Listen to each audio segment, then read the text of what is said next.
Okay. Start.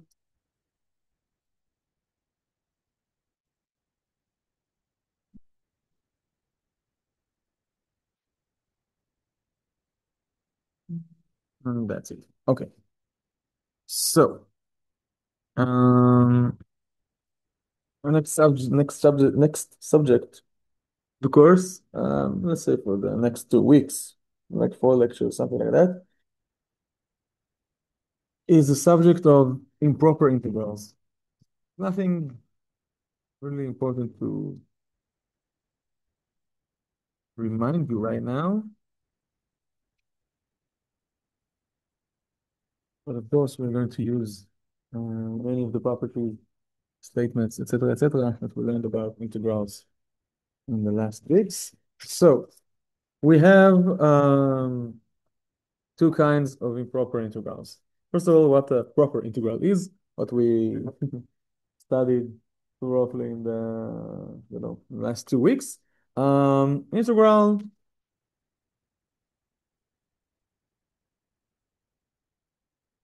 is defined, phrase it a bit differently.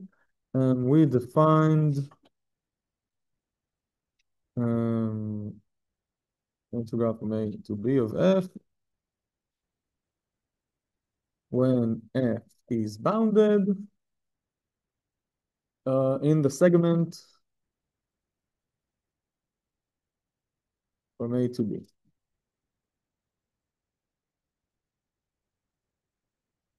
So we can we hope I won't die today. We can ask ourselves two questions. The first question we asked today: what can we say about cases in which the function is bounded? Oh, well, but it's not a segment from A to B, but a segment from A to infinity. Oh, might as well from minus infinity to A. So you can ask what happens when we look at a segment from A to infinity, uh, equivalently from minus infinity to A.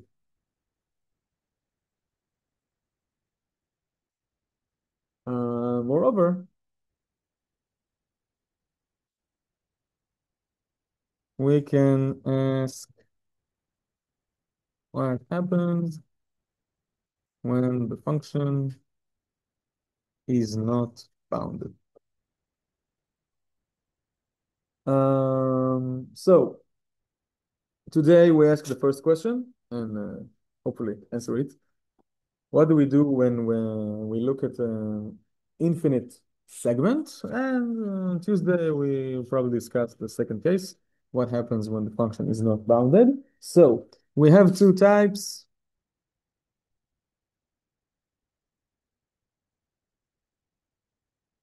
of improper integrals. The first type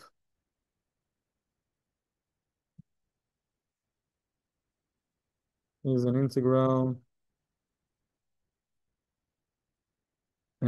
above or on an infinite segment, semicolon. The second one is an integral of um, unbounded, how to say it? When it is not bounded? Unbounded? Unbounded. Unbounded function. So we talk about the important laws of the first type today.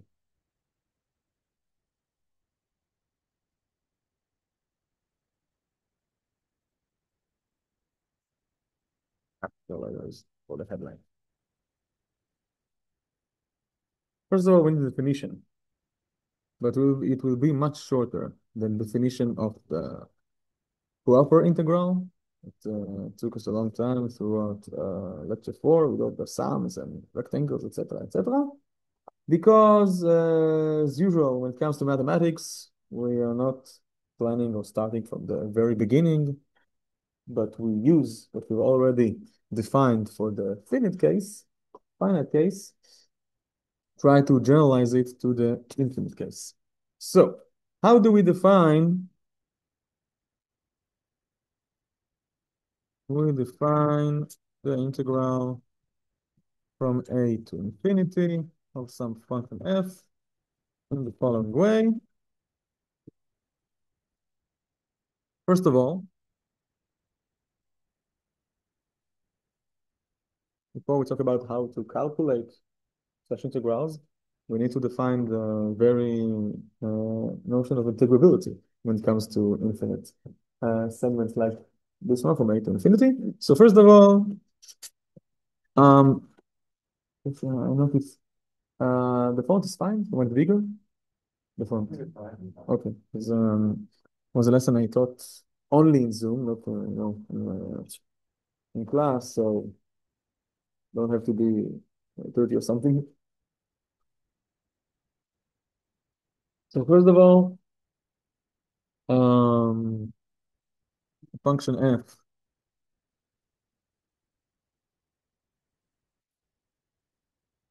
is integrable in a to infinity if it is, that's a definition, okay? It's not a sentence, it's not a statement or something. Integrable in every or on whatever,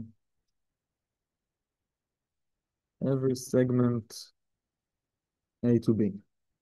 Or more precisely, integrable in A to B for every B that is greater than A. So in our words, f is integrable on A to infinity if it is integral on every closed segment in A to infinity. Now it's important to observe. I mean, for example, fx is a number you like, 7. The power of 7 is integrable in f is to infinity, 0 to infinity, because it is integrable in every segment from fs to b, 0 to b. You know, it like means because of how we define infinity for every and there is infinity bigger than that or something like that. No, I think it's not such a, a big thinking. It's just we've already defined it in the finite case, so why don't you use it in the infinite case? But I want you to notice something. X to the power of 7 and many such cases are integrable in fs to in 0 to infinity, even though they are not bounded in f to infinity. It is enough to be bounded in every segment, in every finite segment for our definition. What do you mean it's not bounded to infinity? Because when you go to infinity, X to the power of 7 soars to infinity. Yeah. okay. Even though, if that's all right, even though it is not, let's put it with even though it is not bounded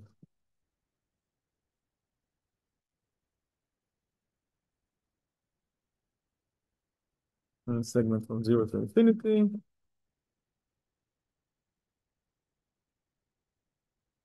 by our definition, is enough to be bounded in every finite segment. I wrote the finite like this because every segment contains infinite number of points, of course, but from A to B and not from A to infinity. Now, we say we define the integral of f from a to infinity to be the limit of the proper integrals from a to b. And usually when it comes to infinity, it's not different here. When this limit exists, we say that the integral converges. And if we can find the limits, we say, okay, it converges to whatever the limit is. And on the other hand, if the limit does not exist, we say, okay, the integral is not convergent, is divergent. If the limit does exist, it's only November.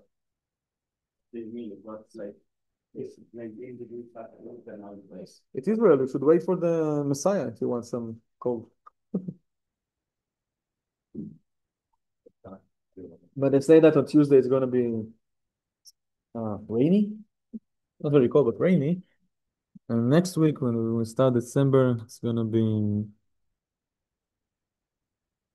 I don't know, I never trusted him. The lowest, okay, of all professions is probably a journalist and then a lawyer. And the lowest besides of journalist. And then probably the ones who do the forecast. I don't know how to say it in English properly. It's called Chazaim. Weatherman. Weatherman? Okay. Let's go. The weathermans. Yeah, you have to lie, but not just like a salesman, like a salesperson. You have to lie continuously for like every day. Yeah, it's gonna be raining sometimes.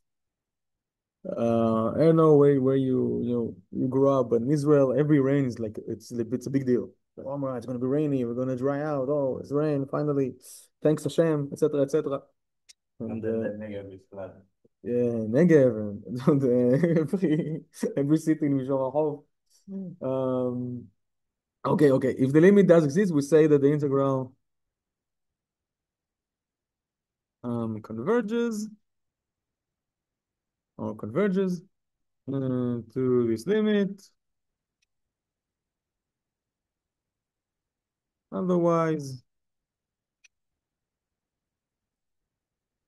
it is divergent. That's how you say it and write it. Just like no, serious sequences, whatever. Just like serious sequences, etc. Okay. I want to let's show two examples, one for a convergent one, for a divergent one. And then I want to shortly tell you what do we do when it comes to segment from minus infinity to some a, and then we discuss what happened when it's from minus infinity to infinity and move on. Okay, so examples.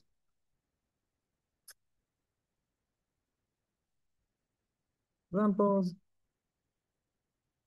Why don't you? Let's write a, and we look at the following integral.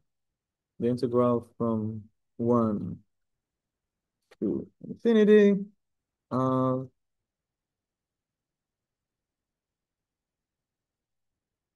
Something simple. Okay. 1 above x squared plus 1. So, infinite, indefinite integrals are just like the generalization of the number series.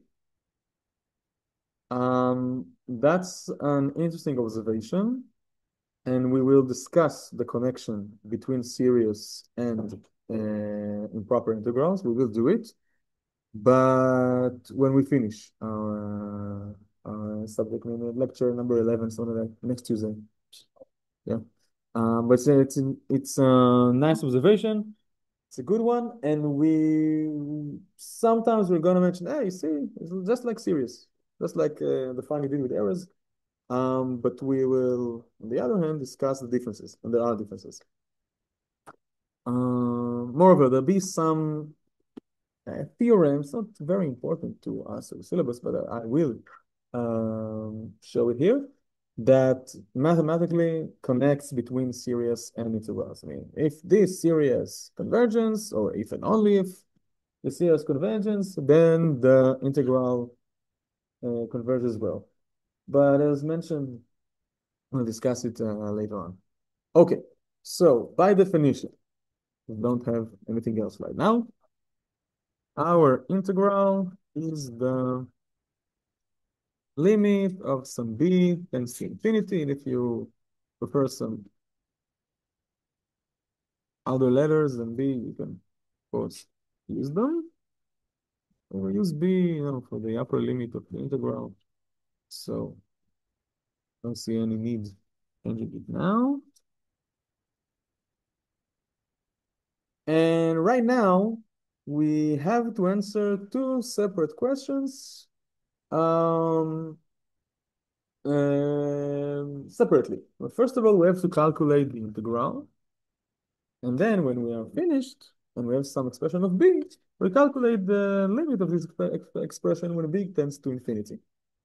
Secondly, as we mentioned before, when we calculate lecture number 6, when we calculate a definite integral, the best way to do it is just to find the antiderivative. I mean, ignoring the limits for a step or two, and then plug in the limits, the boundaries, 1 and b, or whatever the boundaries are. So now, you know that, look at the simple case here, simple example. Well, first example would be simple. The indefinite integral, the antiderivative of 1 above x squared plus 1 is arctangents, good old arctangents. Like arctangents? It's first time on the first place because, oh my God, how many letters I need to write you? Arctang. But then, you know that it's bounded and it's, it's always increasing and it's differentiable and it's an odd function. There's many nice properties. So it's arctangents. So the integral from 1 to b is the difference between the values of arctangents at b and at 1. So it's just arctangents b minus arctangents 1. And arctangents 1 is the quarter of pi. Don't have to remember that. You can use your calculator when it comes to such values. One. All right. Yeah, because the tangents of 1 is the tangents of a quarter of pi is 1.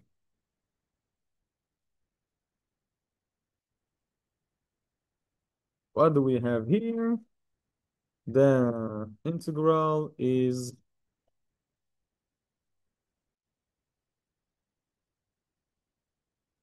get it?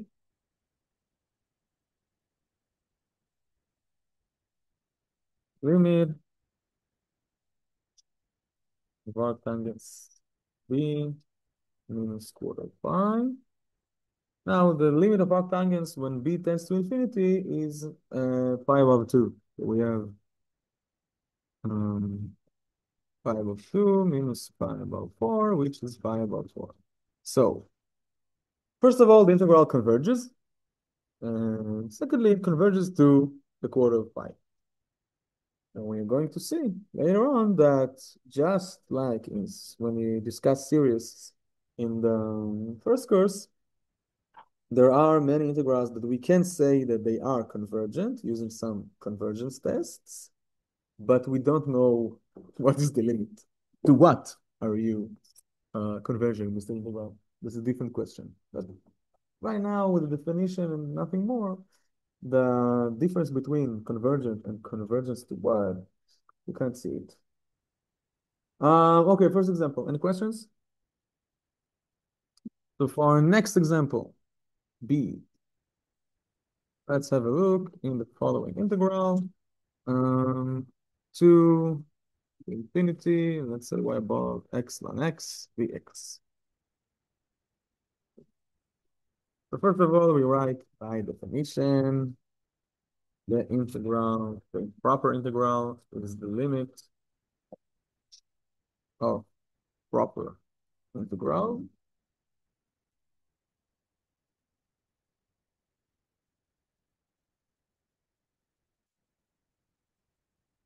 And in order to calculate the proper integral, we actually look at the indefinite integral, finding the antiderivative, and plugging in the boundaries. Here they are 2 and b. Now, what is the antiderivative of 1 above x ln x? How do we find it? As we mentioned in the first week, we are seeing on one hand the function ln x, on the other hand its derivative, 1 above x. So substitution of d equals ln x should be the right way. So if t is ln x, then dt is 1 above x dx. We get, let's write it down more explicitly, put x here and the 1 above x here. And by our substitution, we get 1 above t and 1 above x dx. This becomes dt. And right now, this is yes, it's an immediate integral. It is the ln, to be more precise, it's of absolute value of t.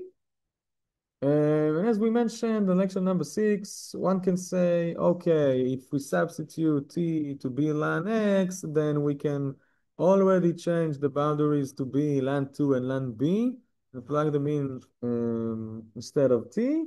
But I prefer to firstly, return to the original variable, which is x. So we get ln of ln x, and then we put the original boundaries of x. So by definition, it's the limit of the proper integrals. Let's not compose all this line. And it is the limit of b tends to infinity. But you are saying we have changed it to what?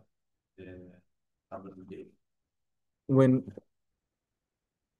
when we want to calculate the a definite integral and we use a substitution, we can do it in two ways.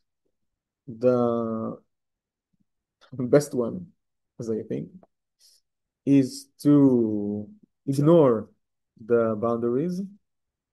We think of it as a indefinite integral, and we do it till the end, find the derivative as an expression of x of the original variable. And then we put our original boundaries with 2b or whatever. One can say something different, a different way, and it's even different mathematically, because that's why I don't like it, because I don't have time to discuss about it. We can say, okay, we got ln t, it's totally fine. That's what happened to the function itself. But now we can say, if we plug t to be ln x, then the boundaries are changing in the same manner. I mean, if x is 2, then the lower boundary of t should be ln 2, and the upper bound should be ln b, and we can put ln 2 and ln b as the boundaries here in ln t without going back to the original variable. But it's more complicated mathematically, so I prefer, as I mentioned. Is there anything you can solve using this method of going through with the antiderivative? Let's say, for example, I don't want to write down, we can annotate it. Let's say I have an integral from 0 to pi, or pi, whatever. Pi is a good example as well. And I want to substitute t to be sinus x. Now, sinus of 0 and sinus of pi are both of 0. So you'll get the integral from 0 to 0, which is 0, which is probably not the original integral, whatever the function inside is. When, as I mentioned, it's mathematically different. We have to praise some theorem. Okay, when your function of substitution, the t is some f of x, should be at least injective, one to one. It's but truly it's even more. It should be increasing or monotone at least. Basically, W. Yeah, but if when it comes to technically use it, I'm not saying it is not allowed. I'm just not recommending it. Okay. So we have ln x, and we need to plug in x to b2 and x to bb, which gives us limit b tends to infinity of ln b minus ln of ln 2. Don't think you needed the absolute value here, but you can write it down as well. Don't need two parentheses as well. Ln of ln 2 is some finite number. Of course, don't know what is this exactly. And when b tends to infinity, ln goes to infinity as well. Ln goes maybe slowly, maybe I don't know what. In Hebrew, say ba'ataltain. The adverb of lazy. Lazily, how do you say it? Yeah, so something like that, but it tends to infinity nonetheless. So it is infinity, so the integral is divergent.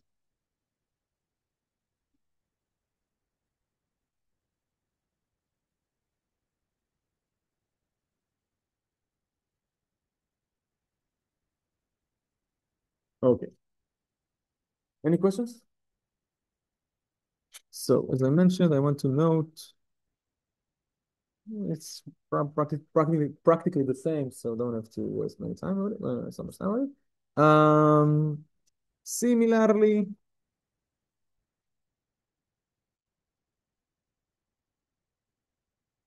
function f is integrable in minus infinity to a if it is, yet again, it's a definition. So don't write if and only if, it's just if it is um, integrable in B to A for every B that is smaller than A. Then the integral from minus infinity to A is the limit of B goes to minus infinity of the integral from B to A fx dx.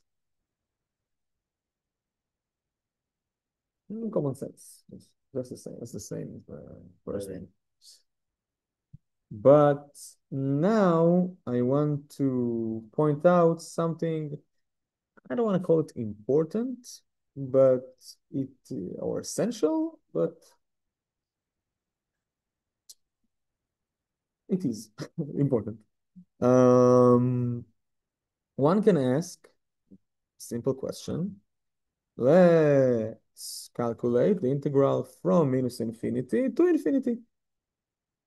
We already know how to define the integral from a to infinity and vice versa. Why not calculate it all above the real line? Yeah. So now we define the integral from minus infinity to infinity of f.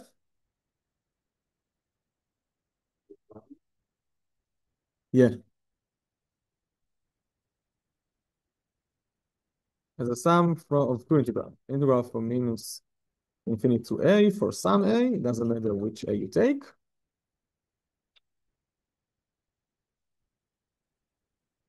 Doesn't matter.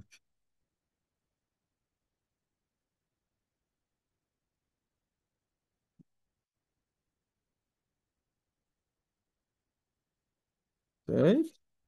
The integral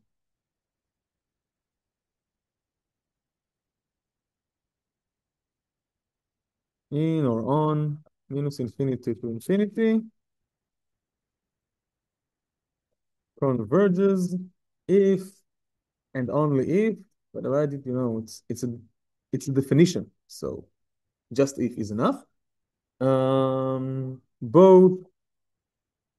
of the integrals from minus infinity to a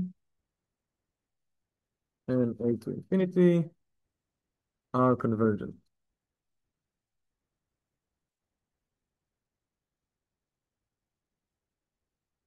If one of them is divergent, then the integral from minus infinity to infinity is divergent as well. And we don't consider something like maybe this one tends to infinity and this one tends to minus infinity, so they somehow cancel each other. No.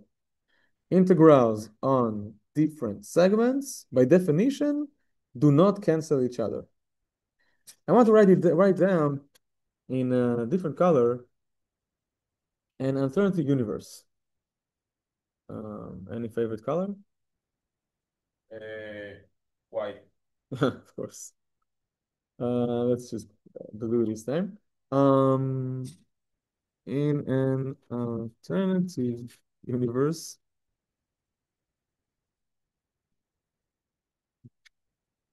one can define the integral from minus infinity to infinity to be the limit of b of the integral from minus b to b. Okay? It is different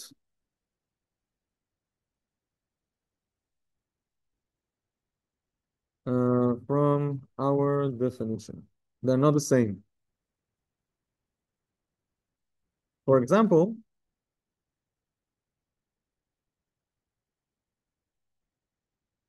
look at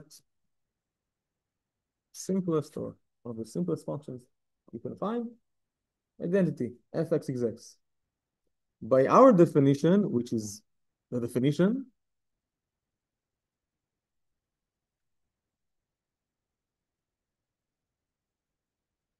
we have that the integral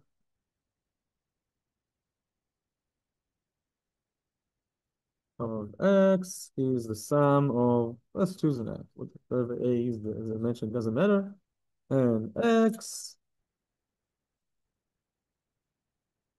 and the integral from a to infinity is the limit of b goes to infinity. The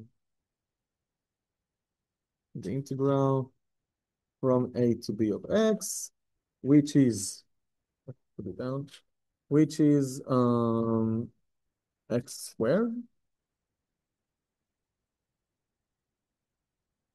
the antiderivative. We put a and b.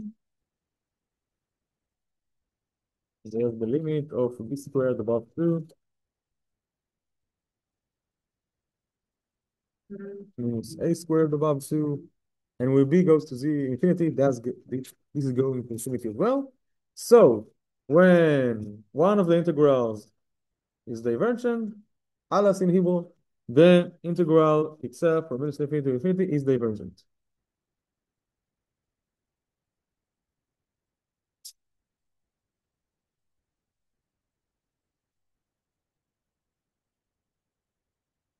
Divergent. However, with the alternative definition, we get integral of x from minus infinity to infinity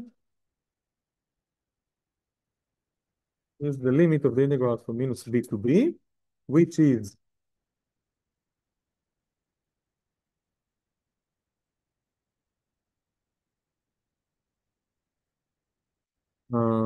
well again x squared from minus b to b, which is the limit of b squared and minus b squared. This is the same number. They cancel each other. So we do have 0, which is not infinity, first of all. Secondly, it means that the integral is convergent. It is not. Okay, our definition is that one.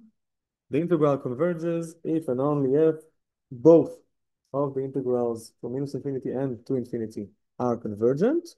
And moreover, on Tuesday, when we will see, hopefully, the improper integrals of second type, when the function is not bounded, we will generalize this definition into something like every problem along the integral, minus infinity, infinity, or on the other hand, some point that makes the function unbounded, I mean, 1 above x and x is 0, something like that.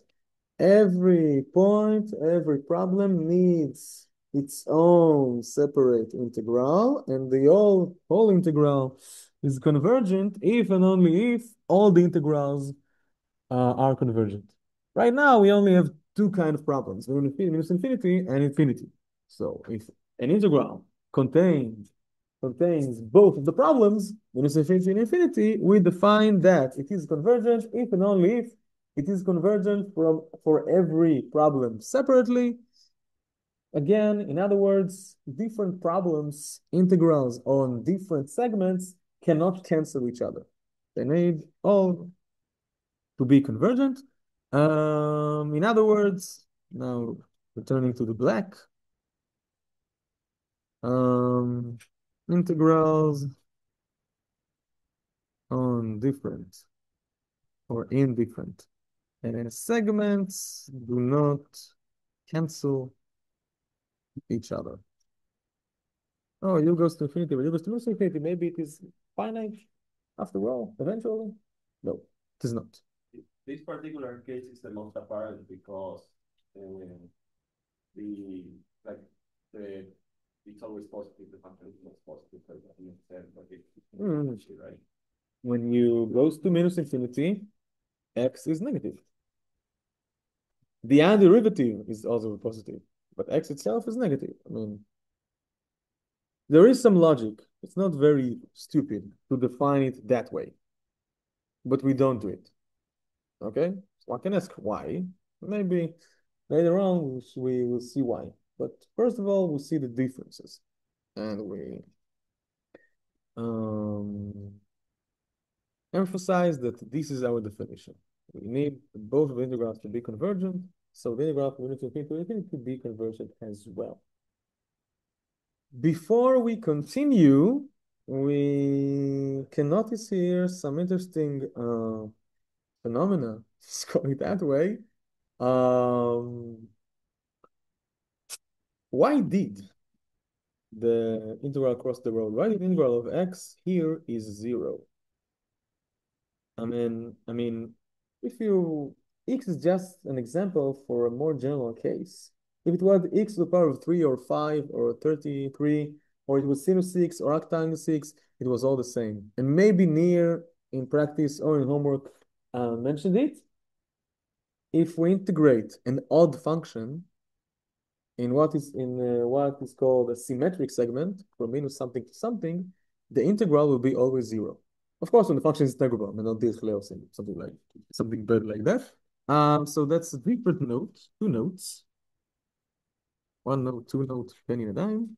It depends. Wait, you are saying what type of function? An odd function. Let's write it down. What is it? We know that a function f is called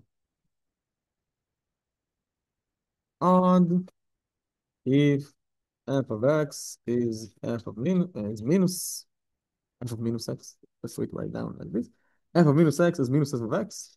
The minus goes out for every x, or at least for every x that f is defined for. For example, for instance, why not? X to the power of 3, sinus x, tangent x, and so on. are all the functions.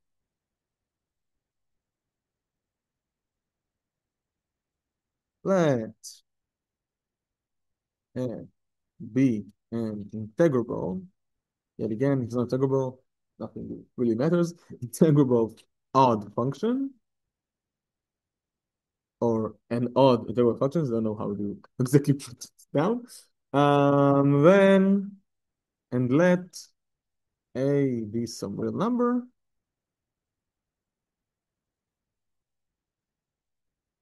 Then to the integral of f from x to x is just 0. For example, the integral of x, as we see. Geometrically, the integral from a to minus a to 0 and from 0 to a just cancel each other, one above the x-axis and one is beneath. And we can it belongs to lecture number 6 or lecture number 5, when we wrote down the properties of the definite integral, but it was not important there for the theorems and propositions that are stated. So right now it's but on the other hand, I want you to know this, so it's a good place to tell you about it. Another two things about this note, and we can continue. First of all, what happens when the function is an even function? Um, when f is an even function, meaning that f of minus x is just f of x, like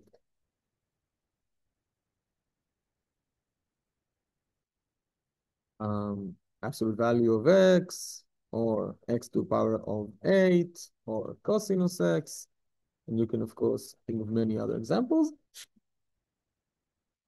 And of course, f is integrable function, so you can write down the integral. We have something nice, but not as nice as 0. The integral from minus a to a is twice the integral from 0 to a. Right now I assume that a is negative, but it doesn't really matter. Here, of course, doesn't matter if a is negative or not. Here, I mean, as we mentioned last week, we can put a to some negative number, just minus the integral of minus 0. So I think you can write it down as every a in R, not just a greater than 0, but if I don't want to hesitate, just write down a greater than 0 and it's fine. Um, there are some places in mathematics. I don't think you will go to such places. As Mufasa told Simba, you'll never go to this place, right? But physicians, physicists, no, physicians is doctors, right? Yeah. But they as well, mathematicians, the engineers, why they're in the mountains of darkness, mountain of doom, they use it excessively in some of their courses. Right, but now we need to, this one is much nicer, the integral 0, and that's it. So as I mentioned, two things before we continue. First of all, what happened when the function is even? Okay. And second one, and I'll do it short, the horror story about the odd function. It's a real story. Back in 2016, I think it was 2016, the mathematicians, who are the creatures, have 4 Infi courses. Infi 1, Infi 2, and in year B, Infi 3, Infi 4. And they actually have Infi 5. It's called modern analysis. If you know, if you want to be simple, so you took a different name, but it's just Infi 5. So in Infi number 3, they discuss what we do here in Infi number 1 and 2, but in what's called multi-variable calculus, with more than one variable. We're going to do it here shortly and briefly in the last, 6 lectures, something like that. And then the whole course for that. 4 hours lectures, 2 hours practice. Very nice and nice. And there was in semester A 2016, there was term C for the final exam. Now, right now, in the last 5, 6 years with the corona and the war, term C is something common. Every course has term C, or even more. I personally, in Infi 2 of semester B 2024, I had term F or G, like 6 or 7 final exams. No, because everyone know another student was, in Miluim or I don't know. So whatever I can do, I wrote down the exams. But back then it wasn't very common, especially in the Department of Mathematics, which is not a very big one. They had right now they have a lot of students, not so many, but because they have all the high schoolers, the start tichonistim, exactly. Um, but tichonistim are basically good at math and they don't need term C. So in this for this term C, there were 10 students. Okay, 10 students did the test. And some of them, not all of them, it was already their last year, not in year B, but took it over in year C. They have to finish the test. For some of them, as far as I remember, it was the last test. I mean, if they fail to succeed in this exam, they have to take another semester in year 4 or something like that. Okay, in the exam there were 6 questions. Every question is 18 points, meaning you can get 108 points at all. And every or most of the questions had like 2 sub questions, 9 points each. There are lecturers who like this structure of exam. I prefer the 5 questions, everyone is 21, but we'll talk about our exam when we will get close to it. Now, there was one sub question, 9 points, okay? The question was an integral of 3 variables, something ugly, okay?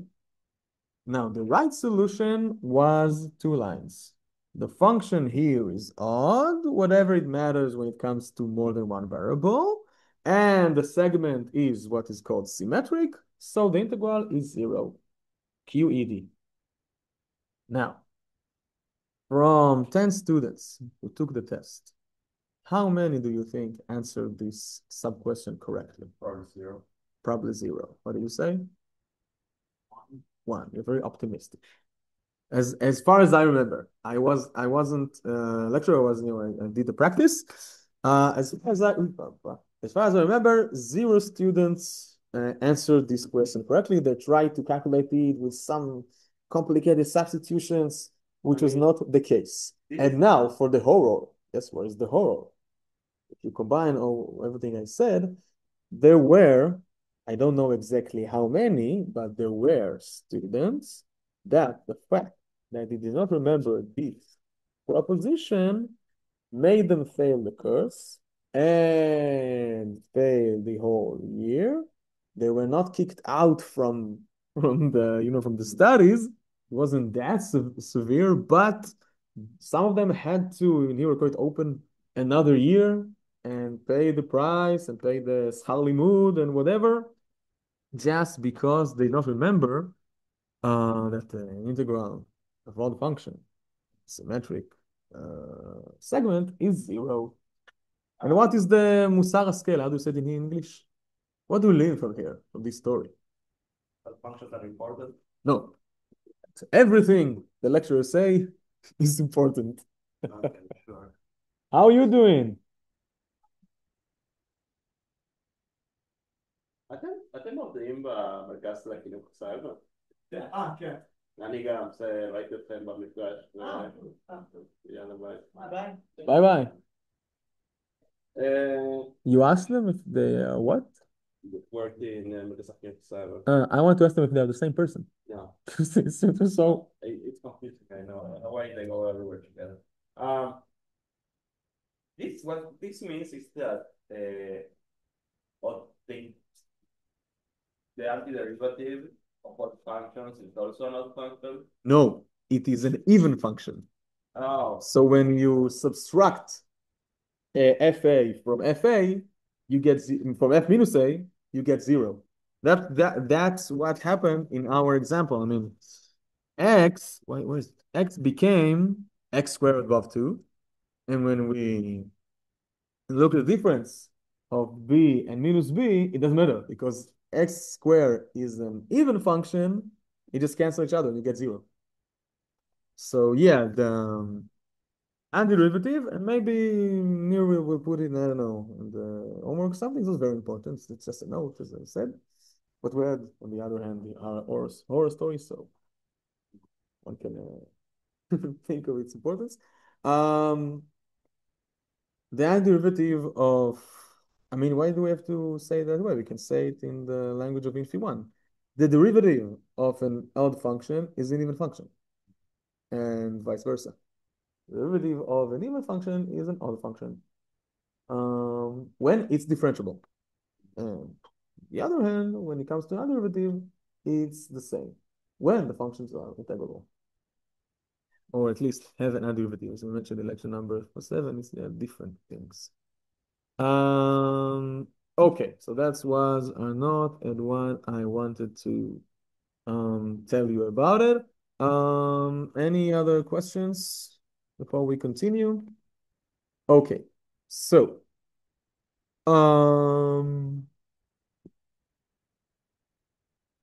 as we know, as I mentioned before, when it comes to series in the first course, we define a series as the limit of the partial sums, and I don't know, the geometric sum, you can calculate exactly what the limit is, and more generally speaking, the telescopic sums.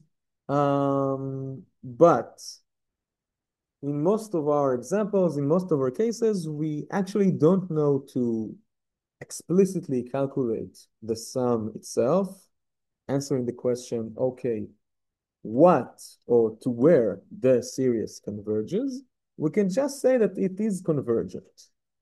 How? We use the tools, the type of theorems of propositions that we called convergence tests. Yeah. And in the first course, we can count it down, one digit number, yeah. The comparison test, the limit comparison, ratio of D'Alembert, n root of nth root of Cauchy. Another one of Cauchy is called Ibui in Hebrew. I don't know, say yeah, condescension, something like that. And Dirichlet and Leibniz was a specific case of Dirichlet. Maybe I forgot something. Okay. We're going to have the same here when it comes to integrals, but much shorter list. I mean, for our, that's what I want to do it in a less half an hour. First type of improper integrals, we're going to have today 2 tests, comparison and limit comparison. On Tuesday, when you talk about the second type of improper integrals, yet again, 2 tests, comparison and limit comparison. And then next week, inshallah, we will define a third test for our first type of improper integrals, and that's it. No Cauchy, no ratio, no D'Alembert, no. That's only comparison, and it will be Dirichlet, but next week. So let's write down comparison test. No comparison. Convergence tests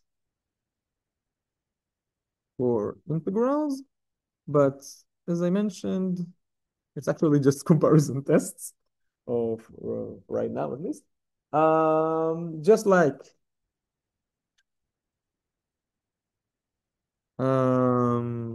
series when it comes to integrals, we can sometimes, or we sometimes can, whatever you say, yeah, say that an integral is divergent without using the definition, meaning without knowing to what exactly it converges. Using theorems, propositions, whatever, called convergence test. I think with the underline.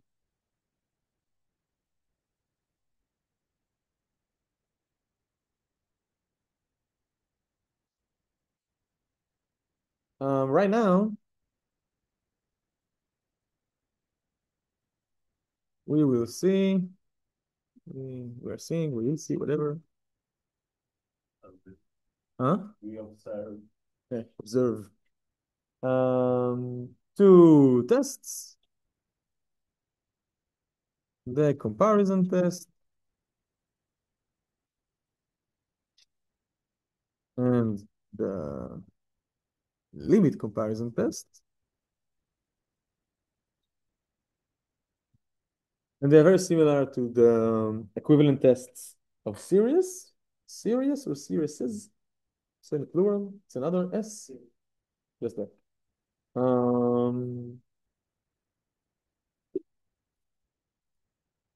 I will phrase it for the case of a to infinity, and then mention that from minus a to minus infinity to a, it's just the same. Nothing very uh, different. Why don't you write down full markup? Okay, so comparison test.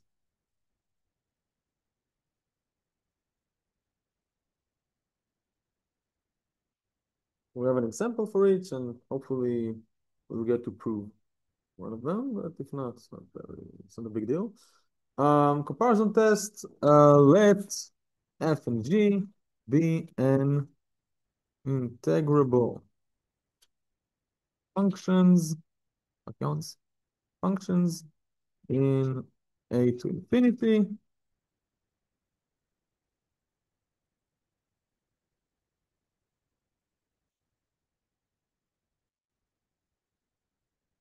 such that f or g is greater than f for every x.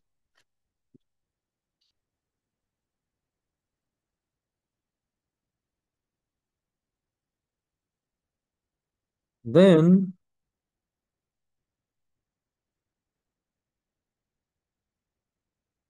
as we mentioned in lecture number 5, the integral itself is a monotone function.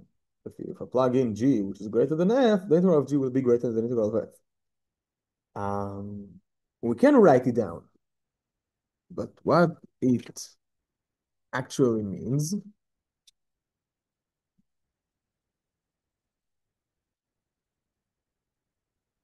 exactly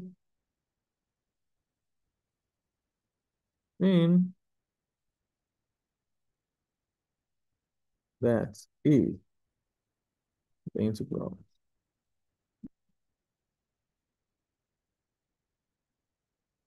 from a to infinity of g converges, then the integral of a to infinity of f converges as well.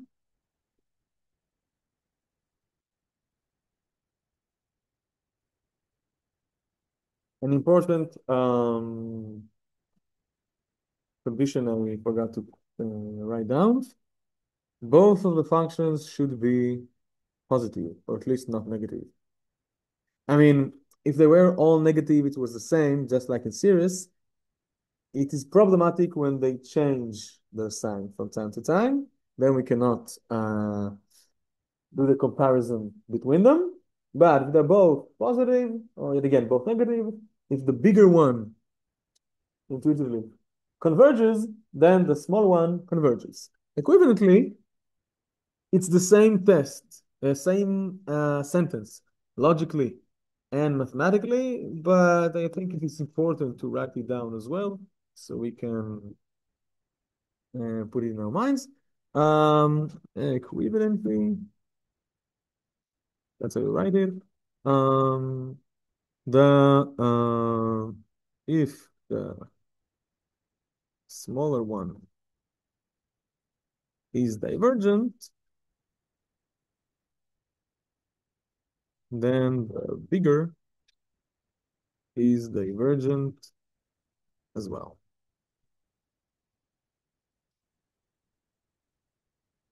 Okay, so as we know from series, if we want to use the comparison test, we need some basic integrals that we already know that are convergent or divergent to compare them with our integral.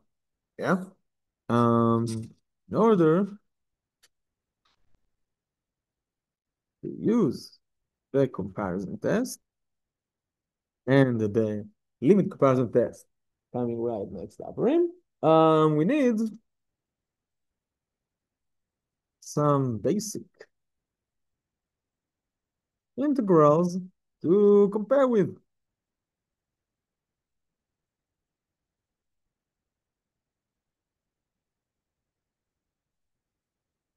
Series, or when we studied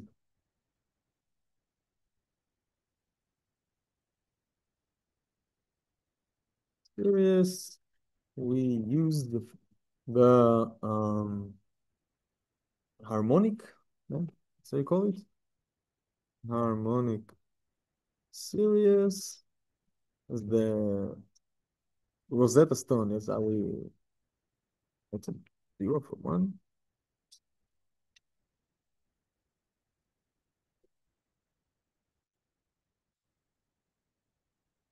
We do the same with integrals.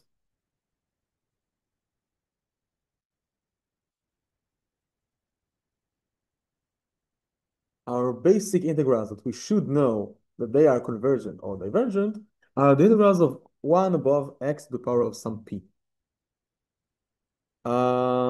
But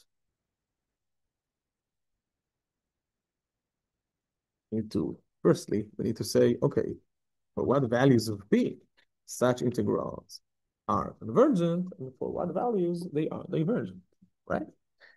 So let's write it down as a proposition, and this one I want to prove, and then have an example for the comparison test, and praise the limit comparison. We're running out of time, which means we're doing fun and great. Proposition, what do you say?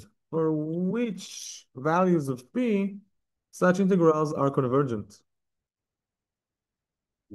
For if it is equals p bigger than 1, And for integral, I can say. and you're right. On Tuesday, when we talk about the second type of improper integrals, it will be a bit different. But right now, as you mentioned, as you observed before, there is some tangent points between integrals of the first type and series, the convergence, divergence, etc., etc. Okay, so let's prove this. We just do it by definition or something. Proof. Of course, it's important to state that we talk about such integrals when a is greater than 0. But you know what? No, I'll write down when we finish the proof. I mean, if we look at integral from -1 to infinity, we have 0 as a problem as well, which makes the function to be unbounded. and as we mentioned, we'll talk about it, but on Tuesday. Proof, we use definition.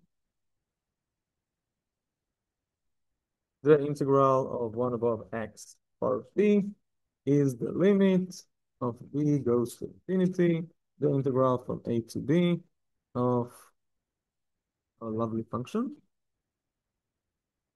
Now we know, and I think it's better that way, first of all, to write it down as x to the power of minus b, and then finding, as mentioned in our first lecture, finding the antiderivative shouldn't be hard, for the least, but there are differences between p is 1 and all the other p's. When p is 1, it is ln. When p is not 1, it's something else. So let's write it down. First of all, when p is 1, we get that the integral is 1 above x, which is ln. The derivative. When we plug in a and plug in b, when it is ln of b minus ln of a, which is infinity, meaning the integral is divergent, as we expected. And secondly, well, p, which is not 1, we have that the integral is the limit of x minus p plus 1 above minus p plus 1. When we can write down is 1 minus p, of course. And a and b. So it's limit of b to the power of 1 minus p minus a to the power of 1 minus p, and 1 minus p because it is the denominator of both. You can just put it as one denominator. And right now, when b goes to infinity, where does b to the power of 1 minus p go? Depends.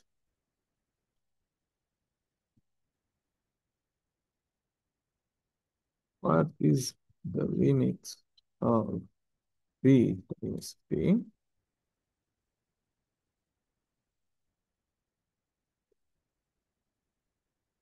If 1 minus p is negative,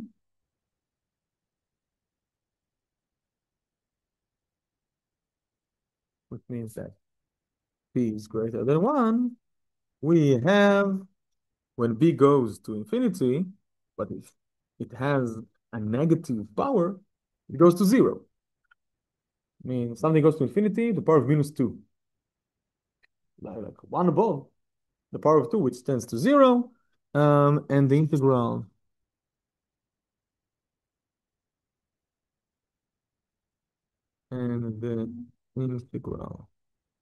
converges. On the other hand,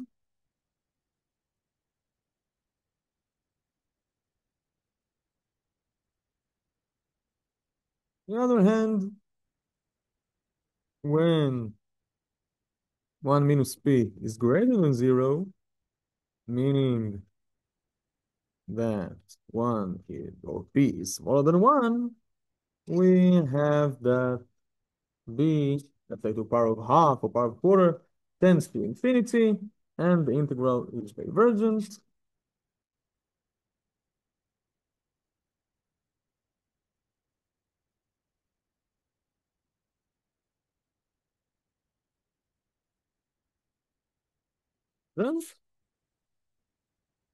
So, in conclusion, the values of p are the only values of p in which the integral is convergent are, surprise, surprise, when p is greater than 1. Just like in series, 1 is not included. Integral is divergent for 1.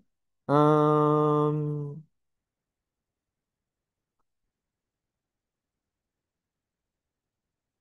and let's write down in conclusion, the integral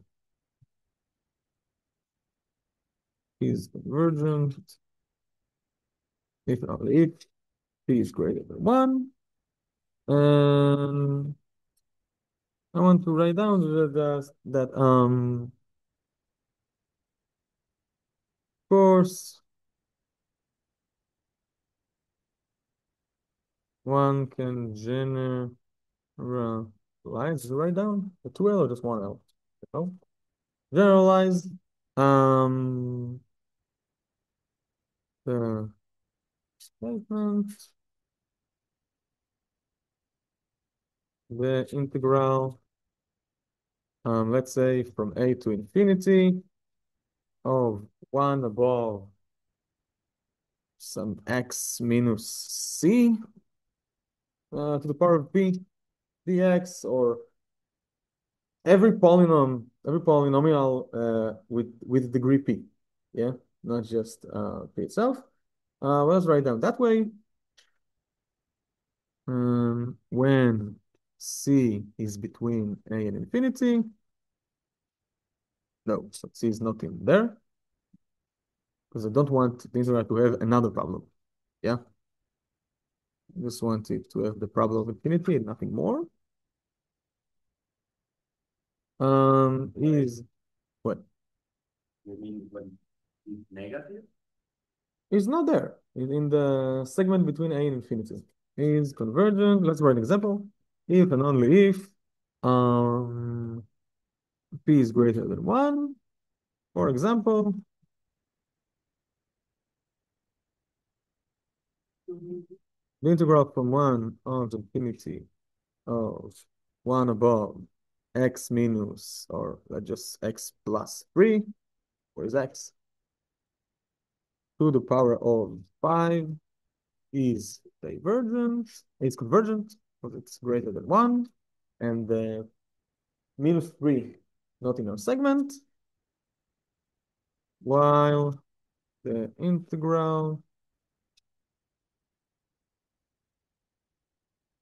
from 0 to infinity of 0 is problematic. Let's write down 4 of 1 above square of root of x is divergent because the power is half, which is smaller than 1, yes, less than 1. So this is the integrals we are planning on comparing to. Yeah, want to compare our integrals to such integrals. So now let's have an example for the comparison test, and then we write quickly the limit comparison test. Example. Let's have a look at the integral from 1 to infinity of, let's say, r tangents x, x squared plus x plus 1. As far as I can see, as far as I can tell, this is not an integral that we can calculate, at least not easily. But using our comparison theorems, especially the comparison test, surprise, surprise, we can show that it is convergent. Now, what do I think before I write it down? I mean, first of all, I look at the denominator, it x to the power of 2. And secondly, I look at the numerator, arctangents, Pearson function, but a bounded one by pi above 2. So we can write down the following inequality. In 1 to infinity, we have, first of all, it is greater than 0. I'm doing some problem. And then it is, on one hand, we write down a greater numerator. On the other hand, we write down a smaller denominator. And one can even get rid of the pi above 2 and 4.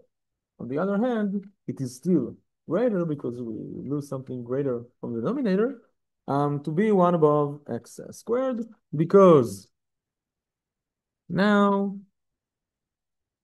because the integral from 1 to infinity of 1 above x squared dx is convergent by our proposition,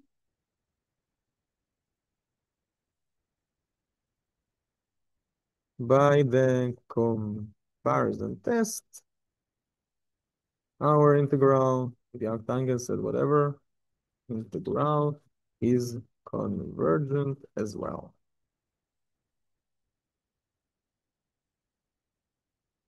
Working around this particular case, Yeah. instead of 4x squared, it was just x squared, we could say this, right? We could, because the only difference between this case and the case without the 4 was a constant. Yeah, the pi above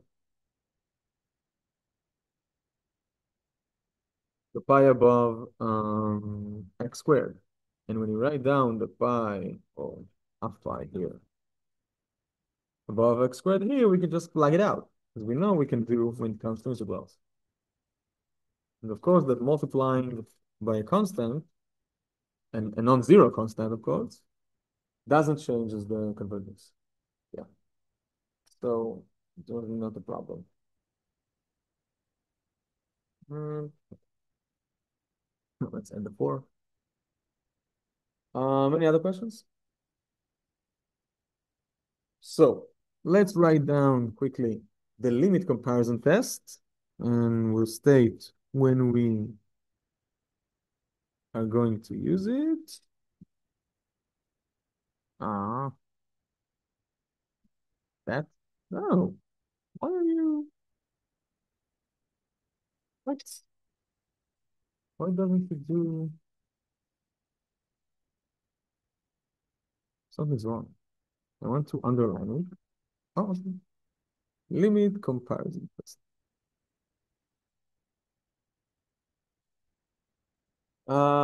It's very similar to the limit comparison test of series, just as the comparison test is similar to the comparison test of series.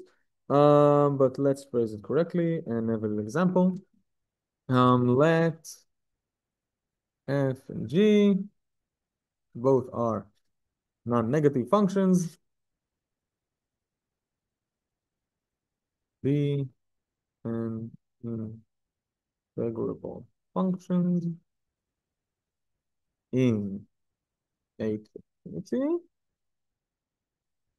Um,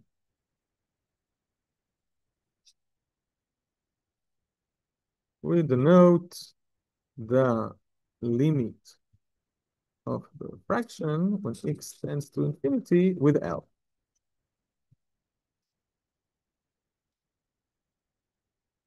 If L does exist, which is not necessarily happening,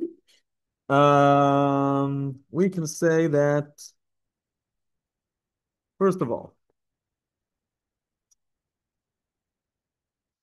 we can say that, generally speaking, L is a number between 0 and infinity, and it's not probably not the most formal way to write down, but it can be infinity as well. I mean, looking at a fraction of both positive or at least non-negative functions, it can go to infinity. So, and we have 3 cases.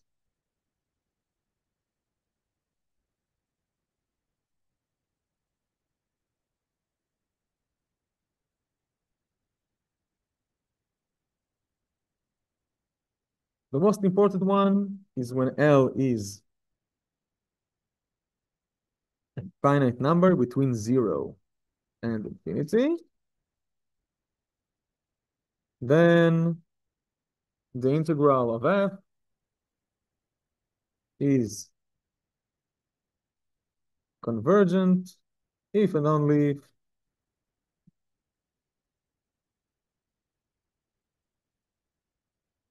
the integral of g is convergent, which is the most important and useful case. Now let's write down the two other cases as well, but they're not important. If we get L that is 0, if the limit is 0, intuitively it means that the denominator is greater. When a fraction goes to 0, the denominator is greater than the numerator, so we can say that by comparison test, if G is convergent, then F equals is convergent, and the other way around, when I did change the letter here right now. If L is infinity, and this is the third case, C case, if L is infinity, intuitively the numerator is larger, is greater, meaning that if the numerator that is convergent, then the integral of G is convergent.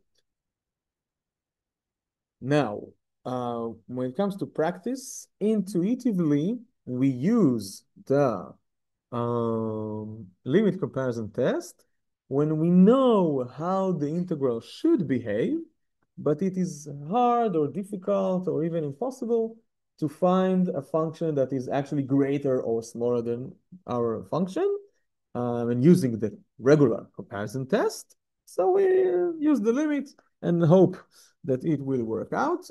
For example, because we're running out of time, let's have a look at integral of, I don't know. We can make a simple integral here, but with one difference. Let's put it in minus 6. Okay. Minus 1. Here, we can't just give up on the minus 6, minus 1 in the denominator because they're negative. When we delete minus 6, minus 1, it is a greater denominator, meaning a smaller fraction. And we will fall on the wrong side of the comparison test. We find a smaller function with a convergent integral. Not helping. So I don't want to write down because we're running out of time, but write down in your head, and we can I call it in Hebrew I call it להשוות גבולית, limit compare. Exactly how you would say it in English. Limit compare it to the integral of 1 above x squared, meaning again we calculate the limit of the fraction of the both functions. Right now, because we are actually ran out of time, one can, hopefully everyone there are okay.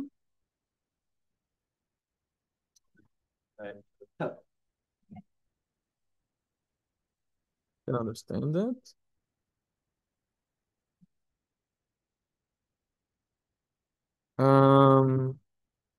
Without getting inside the details of the calculation, we get pi above 2 above 4, which is a finite number between 0 and infinity. And because L is between f0 and infinity, and it's important to say that the integral of 1 above x squared is convergent, we compared it to a convergent one,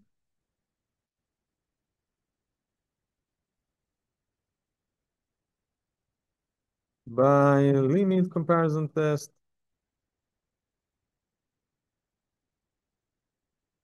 we get that our integral is convergent as well. And yet again, note, we're going down shortly and quickly, and we finish. Note. One can easily um, rephrase our theorems, propositions to the case of an integral from minus infinity to some a. The limit goes to minus infinity instead of infinity, etc., etc. Um, okay, very fun, very games. Any questions before we finish? Okay. Have a nice day, have a nice week. B'ezras Hashem, we meet on Tuesday and we'll continue.